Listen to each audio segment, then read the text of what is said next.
نحمده ونصلي على رسوله الكريم اما بعد فاعوذ بالله من الشيطان الرجيم بسم الله الرحمن الرحيم رب اشرح لي صدري ويسر لي امري واحلل عقدة من لساني يفقهوا قولي۔ قرآن پاک پڑھنے کے ساتھ ساتھ ہم دعائیں بھی یاد کرتے ہیں اور ان کو پڑھا بھی کرتے ہیں۔ ہم اس کو پڑھتے ہیں سبحان اللہ و بحمدہ عدد خلقہ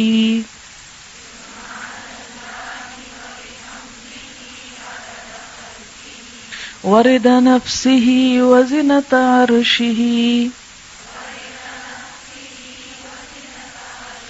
ومداد کلماتہ۔ سبحان اللہ، پاک ہے اللہ یا پاکی اللہ کے لیے ہے، وبحمدہ اور ساتھ اس کی تعریف کے، یعنی اللہ کی پاکی بیان کرتا ہوں اس کی تعریف کے ساتھ۔ کتنی پاکی بیان کرتا ہوں، کتنی تسبیح کرتا ہوں؟ عدد، تعداد، گنتی، خلقہ اس کی مخلوق کی، یعنی جتنی اس کی مخلوق کی تعداد ہے اتنی دفعہ میں اللہ کی تسبیح کر رہا ہوں۔ جیسا کہ آپ جانتے ہیں کہ صرف ایک آنکھ کے دیکھنے کے لیے ایک آنکھ میں، دونوں میں نہیں، ایک آنکھ میں دیکھتے وقت 70 لاکھ مخروطی خلیے استعمال ہوتے ہیں۔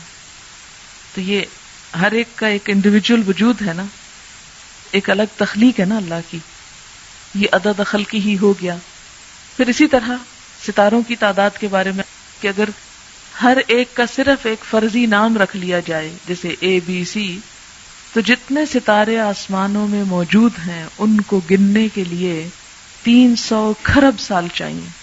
100 لاکھ کا 1 کروڑ، 100 کروڑ کا 1 ارب، 100 ارب کا 1 کھرب اور 300 کھرب سال، اتنے سال چاہیے صرف ان کے نام پکارنے کے لیے۔ تو اب آپ خود سوچیں کہ ان کی تعداد اپنی کتنی ہوگی، کیونکہ 1 منٹ میں آپ کئی نام لے سکتے ہیں۔ تو اب جب ہم تسبیح کرتے ہیں، جیسے تسبیح پڑھتے ہیں دانوں کے اوپر، تو ہم کہتے ہیں سبحان اللہ سبحان اللہ سبحان اللہ سبحان اللہ، یا انگلیوں کے اوپر پڑھ رہے ہیں آپ، تو ایک وقت میں آپ کتنی دفعہ پڑھ سکتے ہیں؟ مثلا 1 منٹ میں چند دفعہ ہی پڑھیں گے نا۔ لیکن اگر آپ یہ جملہ بول دیتے ہیں سبحان اللہ و بحمدہ عدد خلقہ، کہ اللہ کی پاکی اس کی تعریف کے ساتھ اتنی مرتبہ جتنی اس کی مخلوق کی تعداد ہے۔ اور اللہ تعالیٰ کی مخلوق کی تعداد کتنی ہے؟ اللہ تعالیٰ خود فرماتے ہیں وَإِن تَعُدُّوا نِعْمَةَ اللَّهِ لَا تَحْصُوهَا، اگر تم اللہ کی نعمتوں کو گننے لگ جاؤ تم ان کو گن نہیں سکتے، ان کا شمار نہیں کر سکتے۔ تو ہم تو گن ہی نہیں سکتے، اسی لیے کہتے ہیں نا کہ کما ينبغي لجلال وجهك، جیسی ہونی چاہیے، ہم تو کرنے کے قابل ہی نہیں ہیں، ہماری تو زبان اس اہل ہی نہیں ہے۔ تو اسی لیے عدد خلقہ ورضا نفسہ، رضا کہتے ہیں رضامندی کو، نفس ہی اس کے نفس، یعنی اللہ کی ذات کی رضا کے مطابق، یعنی اتنی تسبیح، اتنی حمد کہ جس سے وہ راضی ہو جائے۔ اب مثلا آپ 100 مرتبہ کرتے ہیں، 200 مرتبہ کرتے ہیں، ایک تسبیح کرتے ہیں، بعض اوقات لوگ 1,00,000 دفعہ آیت کریمہ بیٹھ کے کر رہے ہوتے ہیں، تو اب ہمیں تو نہیں پتا کہ اس 1,00,000 دفعہ سے اللہ تعالیٰ راضی ہوئے ہیں یا نہیں۔ ویسے اس نے جب کہا ہی نہیں، مانگا ہی نہیں 1,00,000 دفعہ، تو ہم نے اپنے پاس سے بنا لیا۔ نہیں، میرا خیال ہے 1,00,000 ہے، شاید میں غلطی کر رہی ہوں جی۔ وہ پتہ نہیں 25 اور کس نے بڑھائے ہیں، کس نے اپنے ہاتھ میں قانون لے لیا۔ خیر، اب یہ ہے کہ ہم تو وہ کر ہی نہیں سکتے، تو ہم اللہ تعالیٰ سے یہ درخواست کرتے ہیں کہ یا رب، ہم اتنی تیری تعریف کرنا چاہتے ہیں کہ جس سے تیری رضامندی حاصل ہو جائے، تو خوش ہو جائے۔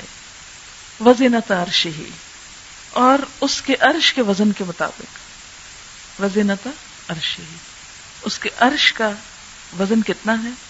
ہمیں تو کچھ معلوم نہیں کہ اس کا عرش ہے کتنا۔ امام مالک نے کہا تھا نا کہ اس کے بارے میں سوال بدعت ہے، سوال بھی مت کرو کہ کیسا ہے وہ، ہمیں نہیں معلوم، بس اتنا پتا ہے کہ وہ ہے، کیسا ہے یہ نہیں معلوم۔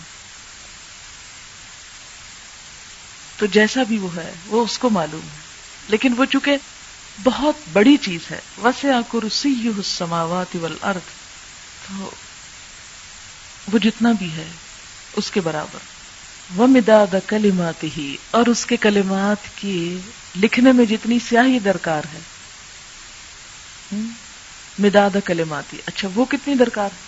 سورۃ الکہف میں آپ پڑھیں گے کہ اللہ تعالیٰ فرماتے ہیں کہ لو کان البحر مدادا لکلمات ربی لنفد البحر قبل ان ينفد کلمات ربی، کہ اگر یہ سارے سمندر سیاہی بن جائیں اور اس سے رب کی باتیں لکھی جانے لگے تو اس سے پہلے کہ رب کی باتیں ختم ہو سمندر کی سیاہی ختم ہو جائے.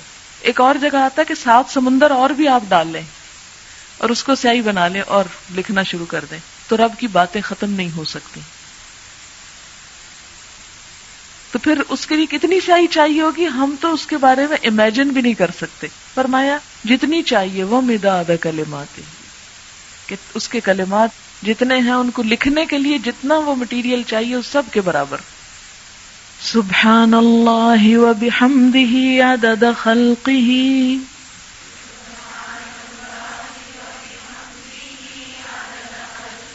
ورضا نفسہ وزنۃ عرشہ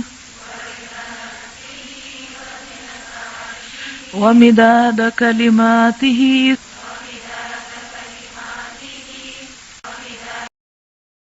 سبحانک اللہم وبحمدک اشہد ان لا الہ الا انت استغفرک واتوب الیک. السلام علیکم ورحمۃ اللہ وبرکاتہ.